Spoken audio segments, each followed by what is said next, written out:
Hello दोस्तों, मैं हूं मीर और आज मैं एक्सप्लेन करने वाला हूँ एक और हाइस्ट मूवी द थीफ को, जो 1981 में आई थी। इस मूवी की रेटिंग की बात की जाए तो इसे IMDb ने 7.4 आउट ऑफ 10 की शानदार रेटिंग दी है। इस मूवी को ऑडियंस आज भी देखना पसंद करती है और जैसा मैंने पिछले वीडियो में बताया था, मैंने एक नया चैनल बनाया है जो मूवी एक्सप्लेनेशन का नहीं है। अगर आपने मेरे उस चैनल को विजिट नहीं किया तो इस वीडियो को देखने के बाद मेरे उस चैनल पर भी जाए। आपको उस चैनल का कंटेंट भी बहुत पसंद आएगा, जिसका लिंक मैंने डिस्क्रिप्शन और आई बटन में दिया है। So without wasting much time चलते हैं सीधा वीडियो की तरफ।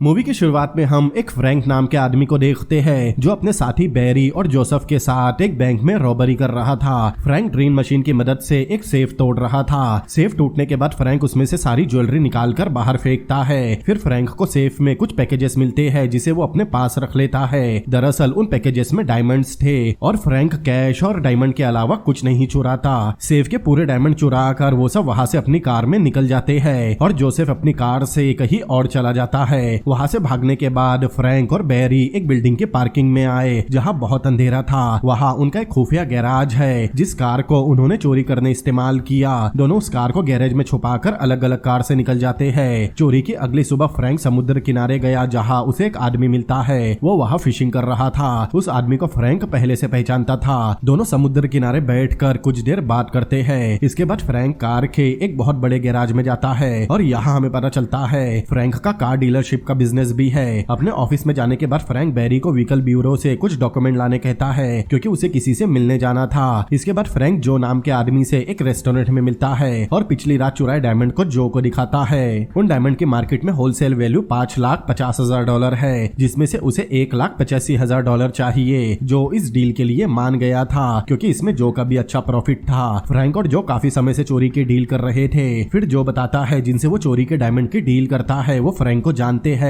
और उससे मिलना चाहते हैं, लेकिन फ्रैंक को उनसे मिलने में कोई इंटरेस्ट नहीं, इसीलिए वो उनसे मिलने से मना कर देता है और कहता है उसका हिस्सा उसका दोस्त बैरी ठीक 3 बजे लेने पहुंच जाएगा। इसके बाद फ्रैंक उठकर रेस्टोरेंट के कैश काउंटर पर गया जहां एक लड़की बैठी थी। फ्रैंक लड़की से कहता है आज रात वो डिनर पर जाएंगे। मतलब फ्रैंक उस कैशियर को डेट कर रहा था। फ्रैंक की जिंदगी में अभी सब कुछ अच्छा चल रहा है। फिर फ्रैंक एक बार में जाता है और यहाँ हमें पता चलता है कि वो बार भी फ्रैंक का ही है। मतलब चोरी से कमाए हुए ब्लैक मनी को फ्रैंक ने व्हाइट मनी में कन्वर्ट करके 2 बिजनेस खोल लिए। बार में जाने के बाद वहां का बारटेंडर बताता है बैरी ने उसे पिछले आधे घंटे में 2 बार कॉल किए। ये कहकर बारटेंडर फ्रैंक को वही नंबर देता है। तब फ्रैंक बार के फोन से उस नंबर पर कॉल करता है। वो नंबर एक टेलीफोन बूथ का था और बैरी वहां खड़ा फ्रैंक के कॉल का वेट कर रहा था। बैरी के कॉल उठाने पर फ्रैंक पूछता है क्या वो उसका हिस्सा लेने जो के पास गया था। तब बैरी बताता है जो अपनी बिल्डिंग के 12वें फ्लोर से नीचे गिरकर मर गया। ये सुनते ही फ्रैंक को शॉक लगता है क्योंकि फ्रैंक के डायमंड जो के पास थे। फिर फ्रैंक बैरी से मिलता है। बैरी बताता है जो ने किसी एटेग्लिया नाम के आदमी की डील रिजेक्ट कर दी और जिस वक्त जो बिल्डिंग से गिरा उस वक्त फ्रैंक का पैसा उसके पास था जिसे एटेग्लिया ने चुरा लिया।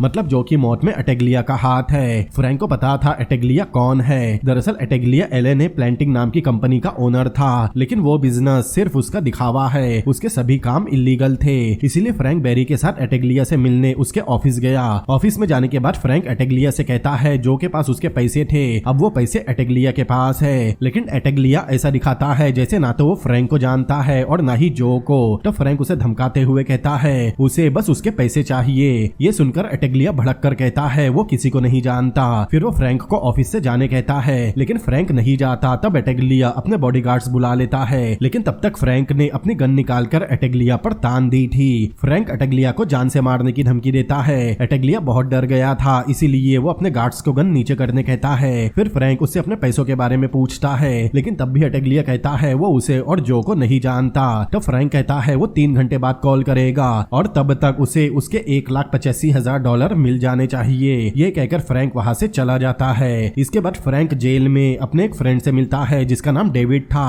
और यहाँ हमें पता चलता है कि पहले फ्रैंक भी उसी उसी जेल में उसका पार्टनर था। उनकी बातों से हमें ये भी पता चलता है कि फ्रैंक की पहले एक वाइफ थी, लेकिन अब वो उसके साथ नहीं रहती क्योंकि उसे पता चल गया कि फ्रैंक का उसके अलावा दूसरी औरतों के साथ भी अफेयर चल रहा था। फिर फ्रैंक अपने फ्रेंड को कैशियर के बारे में बताता है जिसका नाम जेसी है। डेविड कहता है उसे जेसी से शादी करके एक नई जिंदगी शुरू करनी चाहिए। फ्रैंक कहता है जेसी उसके काम के बारे में नहीं जानती, अगर उसे पता चला फ्रैंक एक चोर है तब शायद वो भी उसे छोड़कर चली जाए। तभी जेल में विजिटर का टाइम खत्म हो जाता है। आगे हम देखते हैं एटेग्लिया ने फ्रैंक को एक डॉक यार्ड पर मिलने बुलाया। एटेग्लिया के साथ एक लियो नाम का आदमी भी था जो एटेग्लिया का बॉस है, मतलब सारे इलीगल काम लियो के ही थे और एटेग्लिया उसके सभी काम संभालता था। जिस वक्त लियो, फ्रैंक और एटेग्लिया बात कर रहे थे तब पुलिस भी छुपकर उन पर नजर रख रही थी क्योंकि पुलिस को लियो के सारे इलीगल काम के बारे में पहले से पता था। लियो फ्रैंक को उसके $1,85,000 दे देता है। फ्रैंक अपने पैसे लेकर वहाँ से जा ही रहा था, तब लियो उसे रोककर कहता है उन्हें कुछ बिजनेस की बातें करनी चाहिए, लेकिन फ्रैंक कहता है वो इस वक्त जल्दी में है इसीलिए उसे जाना होगा।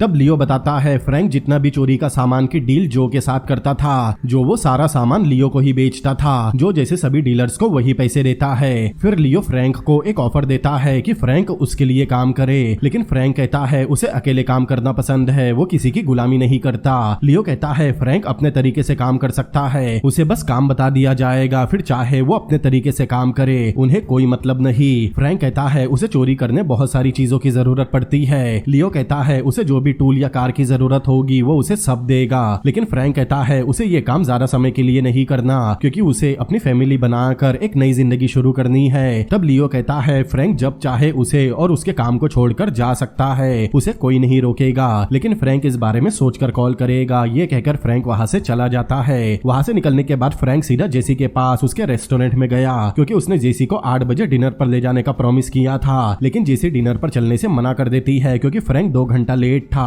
और जेसी पिछले 2 घंटे से उसका वेट कर रही थी, इसीलिए वो फ्रैंक से नाराज थी, लेकिन फ्रैंक ने उसे किसी तरह मना लिया। फिर दोनों कॉफी पीने निकलते हैं। रास्ते में फ्रैंक जेसी से अपने काम के बारे में पूछता है। जेसी बताती है उसका एक छोटा सा कार का गैराज है। तब फ्रैंक पूछता है क्या उसने कभी नोटिस किया एक कार डीलरशिप का बिजनेस करने वाला आदमी, मतलब वो इतने महंगे कपड़े, सोने की घड़ी कैसे पहन सकता है, वो अपनी कार ऐसे बदलता है जैसे बाकी लोग अपने जूते बदलते हैं। तब जेसी कुछ नहीं कहती। तब फ्रैंक बताता है वो एक चोर है। तब तक उनका कैफे भी आ गया था। कैफे में जाने के बाद दोनों एक टेबल पर बैठते हैं। फ्रैंक आगे बताता है वो जेल भी जा चुका है क्योंकि उसने $40 चुराए थे और वो कुछ इलीगल एक्टिविटीज में भी इन्वॉल्व था। जब वो जेल गया तब वो 20 साल का था, लेकिन जब वो जेल से बाहर आया तब वो 31 साल का था, मतलब उसे 11 साल की सजा हुई थी। फ्रैंक अपने बारे में डिटेल्स में बता रहा था। तब जेसी कहती है वो उसके साथ नहीं रह सकती क्योंकि फ्रैंक खुद नहीं जानता वो घर कब आएगा, उसे कितने दिन जेसी से अलग रहना होगा और हो सकता है फ्रैंक अपने काम की वजह से एक दिन मारा भी जाए। लेकिन फ्रैंक कहता है अगर जेसी उसके साथ रहने मान जाए तब वो बहुत जल्द ये सब छोड़कर एक नॉर्मल जिंदगी जिएगा, लेकिन जेसी बताती है वो फ्रैंक के साथ अब भी नहीं रह सकती क्योंकि वो कभी मां नहीं बन सकती। लेकिन फ्रैंक कहता है वो बच्चा अडॉप्ट कर लेंगे, लेकिन उसे जेसी के साथ ही रहना है। तब जेसी रोने लगती है और फ्रैंक के साथ रहने मान जाती है। आगे हम देखते हैं फ्रैंक लियो को कॉल करके कहता है वो उसके साथ काम करने तैयार है। दरअसल फ्रैंक जल्द से जल्द बहुत सारा पैसा कमाना चाहता था ताकि वो जेसी को हमेशा खुश रख सके और हमेशा उसके साथ रह सके, इसीलिए वो लियो के साथ काम करने मान गया ताकि कुछ समय काम करने के बाद वो पूरे इलीगल काम और चोरी बंद कर सके और अपनी पूरी जिंदगी जेसी के साथ रहे। अगले सीन में हम फ्रैंक और बेरी को लियो के साथ एक बिल्डिंग की छत पर देखते हैं। दरअसल उस बिल्डिंग के सामने वाली बिल्डिंग में उनका टारगेट था जिसका ब्लूप्रिंट लियो ने फ्रैंक को दे दिया है, मतलब फ्रैंक के पास टारगेट है, अब उसे बस अपना काम करना था। लियो उस बिल्डिंग की सिक्योरिटी सिस्टम के बारे में समझाता है। सारा काम और सिक्योरिटी सिस्टम समझने के बाद फ्रैंक कहता है उसे 2 नई कार की जरूरत होगी। लियो कार देने मान जाता है क्योंकि वो चोरी बहुत बड़ी थी, उन डायमंड की मार्केट में $4 मिलियन की कीमत थी। आगे हम देखते हैं फ्रैंक जेसी के लिए एक नया घर खरीदता है क्योंकि वो दोनों एक साथ उसी घर में रहने वाले हैं। फिर फ्रैंक एक बहुत बड़ी कार के यार्ड में जाता है। वहाँ उसे एक बूढ़ा आदमी मिलता है जो फ्रैंक का बहुत अच्छा दोस्त था, उसका नाम सैम है। फ्रैंक सैम को एक वॉल्ट का ब्लूप्रिंट देकर बताता है वॉल्ट की बहुत सारी लेयर है और हर लेयर अलग अलग मेटल से बनी है, मतलब फ्रैंक एक ही ड्रिल मशीन से वॉल्ट में होल नहीं कर सकता, उसे हर लेयर के लिए अलग अलग ड्रिल मशीन इस्तेमाल करनी होगी, लेकिन उस वक्त उसके पास उतना समय नहीं होगा, इसीलिए फ्रैंक सैम से एक ऐसा टूल बनाने कहता है जिसकी मदद से वो एक बार में ही वॉल्ट का गेट काट सके। तब सैम कहता है उसे ऐसा टूल बनाने से पहले बिल्कुल वैसी ही वॉल्ट बनानी होगी, तभी वो वॉल्ट को काटने टूल बना सकता है, इसीलिए सैम फ्रैंक को एक हफ्ते बाद आने कहता है, मतलब तब तक वो टूल बना लेगा। अगले सीन में हम देखते हैं फ्रैंक अपने दोस्त डेविड, जो उसका मेंटोर भी था, जिसने उसे चोरी करना सिखाया, उसे जेल से छुड़ाने एक लॉयर हायर करता है। लॉयर कोर्ट में बताता है डेविड को दिल की एक बहुत गंभीर बीमारी है और हेबियस कॉर्पस लॉ के हिसाब से उसे पेरोल पर छोड़ा जाना चाहिए, लेकिन जज कहता है डेविड ने बहुत बड़ा क्राइम किया था। तब लॉयर कहता है डेविड ने जेल में 21 साल बिता दिए, अब वो बीमार है और पूरी तरह से बदल भी चुका है। दरअसल 21 साल पहले चोरी करते समय डेविड के हाथों से एक पुलिस वाला मारा गया था, इसीलिए डेविड को उम्र कैद की सजा हुई। लेकिन डेविड हार्ट की एक बड़ी बीमारी से जूझ रहा है, वो जेल में नहीं मरना चाहता, इसीलिए उसने फ्रैंक से खुद को किसी भी तरह बाहर निकालने कहा। जज ये सब सुनकर लॉयर की हेबियस कॉर्पस वाली पिटीशन एक्सेप्ट कर लेता है और उन्हें अगली तारीख पर आने कहता है। उस वक्त फ्रैंक भी कोर्ट में था। कोर्ट सेशन खत्म होने के बाद फ्रैंक लॉयर से मिलता है। लॉयर बताता है डेविड एक हफ्ते में बाहर आ जाएगा। फिर लॉयर फ्रैंक से $6000 मांगता है, लेकिन फ्रैंक खुश होकर उसे $10,000 देता है। आगे हम देखते हैं बैरी अपनी वाइफ के साथ फ्रैंक से मिलने उसके नए घर गया, जो उसने लॉस एंजेलिस में खरीदा था। दरअसल फ्रैंक अपनी जिंदगी की आखिरी चोरी करने वाला था और उसे वो चोरी लॉस एंजेलिस में ही करनी थी, इसीलिए उसने लॉस एंजेलिस में ही घर खरीद लिया ताकि आखिरी चोरी करने के बाद वो वही उसी घर में सेटल हो जाए। दरअसल उन्हें जिस बैंक में चोरी करनी थी वहाँ का सिक्योरिटी सिस्टम बहुत अलग था। उस बैंक में जो भी काम करते हैं उन्हें एक पासवर्ड दिया जाता है, क्योंकि अंदर जाने के बाद एक अलार्म बजने लगता है और उन्हें वो अलार्म बंद करने वही पासवर्ड बोलना पड़ता है, तब अलार्म ऑटोमेटिक बंद हो जाता है। इसीलिए फ्रैंक ने बैरी को पासवर्ड पता करने का काम दिया था। जब बैरी फ्रैंक से मिलने उसके घर पर आया तब वो बताता है वहाँ के लोगों को पासवर्ड टेलीफोन के जरिए नहीं बल्कि रेडियो ट्रांसमीटर के जरिए दिया जाता है, लेकिन पासवर्ड पता करना उनके लिए सबसे बड़ी मुसीबत थी, क्योंकि वो पासवर्ड रोज बदलता है। मतलब रोज वहाँ काम करने वालों को रेडियो ट्रांसमीटर के जरिए एक नया पासवर्ड दिया जाता है। उन्हें जिस दिन भी चोरी करनी है उन्हें उसी दिन के पासवर्ड की जरूरत पड़ेगी। फ्रैंक कहता है उन्हें रेडियो लाइन को टेलीफोन लाइन की तरह टैप करना होगा। आगे हम देखते हैं फ्रैंक और जेसी एक बच्चा अडॉप्ट करने एडॉप्शन एजेंसी गए, लेकिन फ्रैंक का क्रिमिनल रिकॉर्ड होने की वजह से एजेंसी उन्हें बच्चा देने से मना कर देती है। तब फ्रैंक उनसे बहुत झगड़ता है, इसीलिए एजेंसी दोनों की इंसल्ट करके उन्हें बाहर निकाल देती है। अगले सीन में हम देखते हैं फ्रैंक अपनी कार से कहीं जा रहा था, तब वही पुलिस वाले उसका पीछा करते हैं जो उस रात फ्रैंक और लियो पर नजर रख रहे थे। कुछ दूर चलने के बाद फ्रैंक अपनी कार रोकता है, क्योंकि उसे पता था कोई उसका पीछा कर रहा है। कार रोकने के बाद दोनों पुलिस वाले उसकी कार के पास आए, लेकिन वो पुलिस वाले करप्ट थे। वो फ्रैंक को बताते हैं उन्हें पता है फ्रैंक लियो के साथ काम कर रहा है, इसीलिए उन्हें उनके बिजनेस से कुछ परसेंटेज कमीशन चाहिए, वरना वो फ्रैंक को जेल में डाल देंगे। लेकिन फ्रैंक कहता है उसे उनके साथ कोई डील नहीं करनी और वो चाहे तो उसे जेल में डाल दे, क्योंकि वो 10 मिनट में जेल से छूट जाएगा। ये कहकर फ्रैंक वहाँ से निकल जाता है, लेकिन वो पुलिस वाले उसका पीछा नहीं छोड़ते। एक दिन फ्रैंक के क्लब में लियो आता है। फ्रैंक उसे बताता है उसके साथ काम करना फ्रैंक की सबसे बड़ी गलती थी, क्योंकि उसके बारे में पहले कोई नहीं जानता था, लेकिन अब धीरे धीरे सबको पता चल गया कि फ्रैंक क्या करता है। अब सभी पुलिस वाले फ्रैंक के बारे में जानते हैं, क्योंकि पुलिस ने उसके घर का टेलीफोन टैप किया है और उसकी कार, उसके गैराज, हर जगह ट्रांसमीटर लगा दिए। ये कहकर फ्रैंक एक ट्रांसमीटर लियो के टेबल पर रखता है, जो उसकी कार के बम्पर के पीछे लगा था। लियो कहता है वो उन पुलिस वालों को देख लेगा और उसे बस अपने काम पर ध्यान देना चाहिए। फिर लियो फ्रैंक से चोरी की तैयारी के बारे में पूछता है। फ्रैंक बताता है उन्हें थोड़ा और समय लगेगा। फ्रैंक के साथ जो कुछ भी हो रहा था उससे वो काफी डिस्टर्ब था और लियो इस चीज को समझ गया, इसीलिए वो फ्रैंक से उसकी पर्सनल प्रॉब्लम के बारे में पूछता है। लेकिन फ्रैंक कहता है वो दोनों बस बिजनेस पार्टनर है, इसीलिए वो लियो को कुछ नहीं बताता। तब लियो कहता है क्या उसे बच्चा चाहिए। ये सुनते ही फ्रैंक को शॉक लगता है। वो पूछता है उसे इस बारे में कैसे पता चला। तब लियो कहता है उसके फ्रेंड बैरी ने लियो के एक आदमी को ये बात बताई और उसने लियो तक ये खबर पहुंचा दी। लियो कहता है उसे कोई प्रॉब्लम हो तो वो डायरेक्ट उसके पास आकर शेयर कर सकता है, क्योंकि वो दोनों अच्छे दोस्त भी है। फिर लियो पूछता है उसे लड़का चाहिए या लड़की। तब फ्रैंक पूछता है वो बच्चा कहाँ से लाएगा। लियो बताता है कुछ ऐसी औरतें हैं जो पैसों के लिए अपने बच्चों को बेच देती है, क्योंकि वो औरतें उन बच्चों का ख्याल नहीं रख सकती। फ्रैंक को एक लड़का चाहिए था। लियो कहता है उसे जल्द ही एक लड़का मिल जाएगा। ये सुनकर फ्रैंक बहुत खुश होता है और लियो के गले मिलता है। फिर फ्रैंक लियो के टेबल से उठकर बार के काउंटर पर जाकर जेसी को फोन लगाता है। ये बात जेसी को बताने से पहले ही जेसी उसे कुछ बताती है, जिसे सुनकर फ्रैंक जल्दी से वहाँ से भागता है।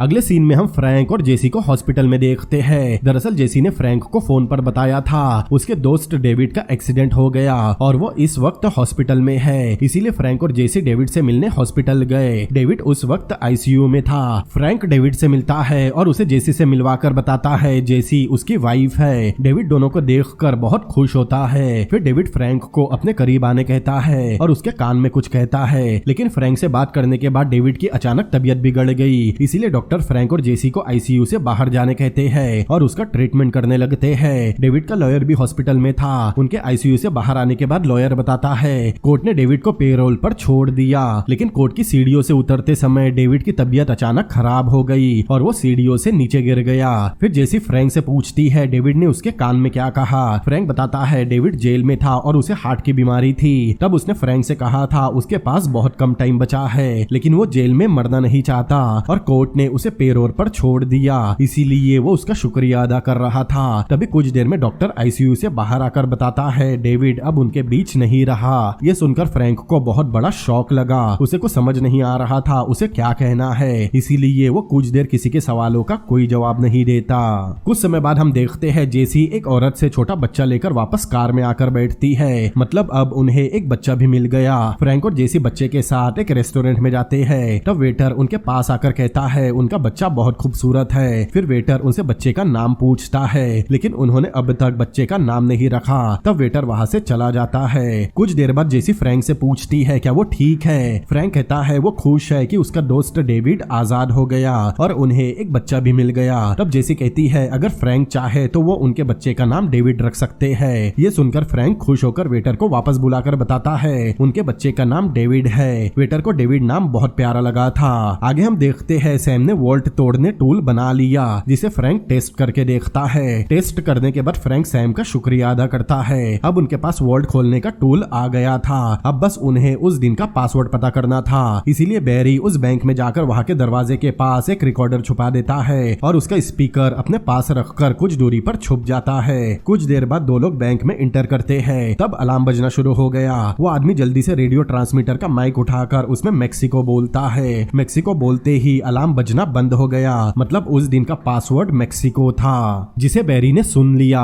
मतलब अब बैरी को बैंक में इंटर करने उस दिन का पासवर्ड पता चल गया। इसीलिए वो जल्दी से उस बिल्डिंग से बाहर निकलकर एक फोन बूथ से फ्रैंक के बार में कॉल करके बताता है उन्हें आज रात तैयार रहना होगा। ये सुनकर फ्रैंक समझ गया था कि बैरी को उस दिन का पासवर्ड मिल गया। इसीलिए वो जल्दी से बैरी से मिलने निकलता है, लेकिन रास्ते में वही दो पुलिस वाले उसका पीछा करके उसकी कार रोकते हैं और उस पर गन अड़ाकर कहते हैं उसने रोड के रूल्स का उल्लंघन किया है। ये कहकर उनमें से एक पुलिस वाला खुद फ्रैंक के कार का टेल लाइट तोड़ देता है। इसके बाद वो फ्रैंक को जबरदस्ती अपने साथ पुलिस स्टेशन ले जाते हैं और उसे बहुत पीटते हैं ताकि वो उन्हें कमीशन देने मान जाए, लेकिन ऐसा नहीं होता। फ्रैंक कहता है वो उन्हें कुछ नहीं देगा। बहुत देर कोशिश करने के बाद वो फ्रैंक को छोड़ देते हैं और उस पर नजर रखते हैं, क्योंकि उन्हें पता था फ्रैंक लियो के साथ मिलकर कुछ बड़ा करने वाला है। लेकिन फ्रैंक को पता था कि पुलिस उसका पीछा कर रही है और उस पर नजर भी रख रही है। इसीलिए कुछ दूर चलने के बाद वो पुलिस की कार को चकमा देकर गायब हो गया। फिर सीन सीधा उस बिल्डिंग पर शिफ्ट होता है और हम फ्रैंक और बेरी को उस बिल्डिंग की छत पर देखते हैं। वो छत से लिफ्ट वाला पोर्शन काटते हैं। पोर्शन काटने के बाद उन्हें एक पाइप दिखाई दिया जिसमें बहुत सारे वायर थे। अब उन्हें उन वायर में से रेडियो ट्रांसमीटर के कुछ वायर पता करने थे। फ्रैंक और बेरी हर वायर में फ्रीक्वेंसी मीटर लगाकर चेक करते हैं। तब उन्हें रेडियो ट्रांसमीटर के कुछ वायर मिलते हैं, जिससे दोनों रेडियो ट्रांसमीटर टैप कर लेते हैं। फिर फ्रैंक बैंक के मेन डोर के लॉक में मैनुअल ड्रिल करके डोर खोलकर अंदर जाता है, लेकिन तभी बैंक के अंदर का अलार्म बजने लगा। तब फ्रैंक जल्दी से रेडियो ट्रांसमीटर का माइक उठाकर उसमें मेक्सिको बोलता है और अलार्म बजना बंद हो जाता है। अलार्म बंद करने के बाद उनके लिए वॉल्ट खोलना सबसे बड़ी चुनौती थी, इसीलिए बेरी के साथ लियो के दो आदमी भी थे। वॉल्ट का दरवाजा काटने वो वेल्डिंग गैस और फायर सिलेंडर का इस्तेमाल करने वाले थे, इसीलिए वो बैंक में एक वेल्डिंग गैस सिलेंडर और फायर गैस सिलेंडर लेकर आए। अब वॉल्ट के दरवाजे पर वो पहले वेल्डिंग स्टिक से आग जलाकर उसे हीट अप करते हैं और एक आदमी उसी समय फायर सिलेंडर चालू करता है। मतलब उन मेटल को बर्फीली गैस से पहले कच्चा किया गया ताकि आग से उसे आसानी से काटा जा सके। ऐसा करके वो वॉल्ट के दरवाजे का एक हिस्सा काट निकालते हैं। अब वॉल्ट उनके लिए पूरी तरह से खुल चुका था। एक आदमी अंदर जाता है और वॉल्ट में रखे सारे डायमंड्स को बैग में भरने लगा। ये फ्रैंक की अब तक की सबसे बड़ी चोरी थी, क्योंकि उसने इससे पहले एक साथ इतने डायमंड कभी नहीं देखे। अगले सीन में हम देखते हैं बैरी और फ्रैंक अपनी अपनी वाइफ के साथ बीच पर एंजॉय कर रहे थे। फ्रैंक को अब किसी बात की टेंशन नहीं थी और वो बहुत खुश भी था, क्योंकि अब उसके पास पैसा आने वाला था और उसकी फैमिली भी कंप्लीट हो गई। फ्रैंक बैरी को बताता है उन्हें जल्दी ही घर जाना होगा, क्योंकि उसकी कुछ देर पहले पहले लियो से बात हुई और उन्हें अगले दिन उनके हिस्से के $8,30,000 मिलने वाले हैं। ये सुनकर बैरी भी बहुत खुश होता है। फ्रैंक रात में अपने घर में था तब जेसी उनके बेटे को सुलाती है। फिर वो दोनों यामाकाटा करते हैं और साथ में एक अच्छा टाइम स्पेंड करते हैं। अगले दिन फ्रैंक अपना हिस्सा लेने लियो के पास गया। लियो पहले इधर उधर की बातें करता है, फिर फ्रैंक को पैसों से भरा एक पैकेज देता है। फ्रैंक उस पैकेज को खोलकर पैसे गिनता है। पैसे गिनने के बाद फ्रैंक पूछता है उसका बाकी पैसा कहाँ है, क्योंकि उस पैकेट में सिर्फ $1,00,000 ही थे। तब लियो कहता है उसने उसके बाकी के पैसे एक बड़े से शॉपिंग सेंटर बनाने में इन्वेस्ट कर दिए, जिसका उसे हमेशा प्रॉफिट मिलता रहेगा। लेकिन फ्रैंक कहता है उनके बीच ऐसी कोई डील नहीं हुई थी, ये फ्रैंक का आखिरी काम था। इसके बाद फ्रैंक और लियो कभी नहीं मिलने वाले। फ्रैंक को अपनी जिंदगी अपनी फैमिली के साथ बितानी है, लेकिन लियो ने उसका ये सपना तोड़ दिया। लियो कहता है फ्रैंक को उसका शुक्रगुजार होना चाहिए, क्योंकि वो अपने दोस्तों का अच्छा ख्याल रखता है। उसने फ्रैंक को नया घर, कार, एक बेटा भी दिया, लेकिन फ्रैंक को उसके पैसों की पड़ी है। तब फ्रैंक भड़क कर कहता है उनके बीच जो डील हुई थी वैसा कुछ नहीं हुआ। फ्रैंक लियो को 24 घंटे के अंदर उसके पैसे लौटाने कहता है और वहाँ से चला जाता है। उस वक्त एटेग्लिया भी वही था। वो ये सब देखकर बहुत खुश हो रहा था, क्योंकि उसे फ्रैंक बिल्कुल भी पसंद नहीं। वहाँ से निकलने के बाद फ्रैंक बैरी के पास जाता है। वो फ्रैंक के कार डीलरशिप के ऑफिस में उसका वेट कर रहा था, लेकिन फ्रैंक के वहाँ पहुँचने से पहले लियो के आदमी पहुँच गए। वो बैरी को बहुत मारते हैं और फ्रैंक के बारे में पूछते हैं, लेकिन बैरी उन्हें कुछ नहीं बताता। कुछ देर बाद फ्रैंक भी वहाँ पहुँच गया, क्योंकि उसे पता था बैरी वहाँ उसका वेट कर रहा है, इसीलिए वो बैरी को आवाज लगाता है। तब वो बैरी से फ्रैंक को बुलाने कहते हैं। बैरी फ्रैंक को आवाज लगाता है और उन लोगों को धक्का देकर फ्रैंक की तरफ भागता है, लेकिन तब तक एक आदमी बैरी को शूट कर देता है और फ्रैंक की आंखों के सामने उसके सबसे अच्छे दोस्त की मौत हो जाती है। तभी एक आदमी फ्रैंक के सिर पर मारकर उसे बेहोश कर देता है। आगे हम देखते हैं जब फ्रैंक को होश आया वो लियो की एक फैक्ट्री में था। लियो कहता है उसने फ्रैंक के लिए इतना कुछ किया, उसे घर और बच्चा दिया और उसी की वजह से फ्रैंक के पास उसकी फैमिली है, लेकिन बदले में फ्रैंक ने उससे डील खत्म कर दी। लियो चाहता था फ्रैंक उसके लिए हमेशा के लिए काम करे, इसीलिए वो फ्रैंक को धमकाते हुए कहता है अगर फ्रैंक उसके साथ काम नहीं करेगा तो वो उसके बीवी और बच्चे को मार देगा और उसकी फैमिली बर्बाद कर देगा और जिंदा रहने तक फ्रैंक को लियो के लिए ही काम करते रहना होगा। ये कहकर लियो और उसके आदमी वहाँ से चले जाते हैं। अगले सीन में हम देखते हैं फ्रैंक घर आकर अपना सिर का घाव साफ करता है। फिर जोसेफ को कॉल करके कहता है उसे अभी इसी वक्त एक ट्रिप पर जाना होगा। तभी जेसी नींद से जागती है। फ्रैंक उसे बताता है उसे अभी इसी वक्त इस घर से जाना होगा। जेसी को लग रहा था फ्रैंक उसे कहीं ले जा रहा है, लेकिन फ्रैंक कहता है जेसी और बच्चे को जोसेफ के साथ जाना होगा और उसी के साथ रहना होगा। उनके बीच अब सब खत्म हो गया।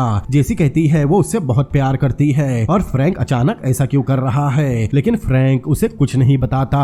वो कहता है उसे जोसेफ के साथ ही रहना होगा और उसी के साथ काम करना होगा, क्योंकि वो उसे अपने घर से निकाल रहा है। जेसी को कुछ समझ नहीं आ रहा था, लेकिन वो आगे कुछ नहीं पूछती और अपने बच्चे को लेकर जोसेफ के साथ चली जाती है। दरअसल फ्रैंक ऐसा इसीलिए कर रहा था क्योंकि वो अपनी कोई भी कमजोरी लियो के हाथ लगने नहीं देना चाहता। उसे पता था जब तक जेसी और उसका बेटा उसके साथ रहेंगे तब तक लियो उसे डराकर काम करवाता रहेगा, इसीलिए वो सबसे पहले अपनी कमजोरी खत्म करता है। इसके बाद फ्रैंक उस घर को बम से ब्लास्ट कर देता है जो लियो ने उन्हें दिया था। अब फ्रैंक पूरी तरह से आजाद था। वो बिना डरे कुछ भी कर सकता था। घर जलाने के बाद वो अपना बार और कार के गैराज को भी जला देता है, मतलब वो अपना सब कुछ खत्म कर देता है, क्योंकि उसे पता था जिसके पास खोने के लिए कुछ नहीं होता वो दुनिया में कुछ भी कर सकता है। इसके बाद फ्रैंक चुपके से लियो के घर में घुसता है। उस वक्त लियो और एटेग्लिया लिविंग रूम में बैठे थे। फिर एटेग्लिया कुछ काम से किचन में जाता है। तब फ्रैंक उसके सिर पर अपनी गन से मारता है, जिससे एटेग्लिया बेहोश हो गया था। लेकिन लियो को पता चल गया फ्रैंक उसके घर में घुसा है, इसीलिए वो पहले ही अपनी गन लेकर छुप जाता है। फ्रैंक लियो को ढूंढते हुए उसके रूम में गया जहां लियो छुपा हुआ था। इससे पहले लियो फ्रैंक को शूट करता, फ्रैंक उसे देख लेता है और शूट कर देता है, जिससे लियो मारा गया। लेकिन कुछ देर बाद एटेग्लिया को होश आया। वो जल्दी से उठकर घर से बाहर भागता है। फ्रैंक भी उसके पीछे घर से बाहर आया, लेकिन वहाँ लियो के कुछ आदमी भी थे। वो फ्रैंक को मारने आते हैं, तभी फ्रैंक उन्हें शूट कर देता है और इसके बाद वो एटेग्लिया को भी मार देता है। लेकिन लियो का एक आदमी गोली लगने के बाद भी जिंदा था। वो जल्दी से अपनी गन उठाकर फ्रैंक को शूट करता है, तब फ्रैंक वही गिर जाता है। लियो का आदमी फ्रैंक को दूसरी गोली मारने वाला था, लेकिन तभी फ्रैंक उसे शूट कर देता है और उसकी भी मौत हो जाती है। इसके बाद फ्रैंक अपनी शर्ट फाड़ता है, तब हमें अंदर बुलेट प्रूफ जैकेट दिखाई देता है जो फ्रैंक ने लियो के घर जाने से पहले अपने कपड़ों के अंदर पहन लिया था। सबको मारने के बाद फ्रैंक उठकर वहां से जाने लगता है और कुछ देर बाद वो अंधेरे में गायब हो गया, क्योंकि दिन भले ही किसी का भी हो, लेकिन रात हमेशा चोर की ही होती है। और यहाँ ये मूवी भी खत्म होती है। तो दोस्तों, कैसी लगी आपको ये मूवी और मेरा एक्सप्लेनेशन मुझे कमेंट करके जरूर बताएं। और ये वीडियो आपको पसंद आया हो तो इस वीडियो को लाइक करें। और जैसा मैंने आपको बताया था कि मैंने एक और चैनल बनाया है जिसपे मैं इंफॉर्मेटिव वीडियो अपलोड कर रहा हूँ। मेरे उस चैनल के भी वीडियो आपको बहुत ज्यादा पसंद आएंगे, इसीलिए उस वीडियो को जाकर जरूर देखें, जिसका लिंक मैंने डिस्क्रिप्शन और आई बटन में दिया हुआ है। साथ ही आपके राइट साइड में भी वो वीडियो आ रहा है। तो मिलते हैं किसी और अमेजिंग मूवी के एक्सप्लेनेशन के साथ। Peace out.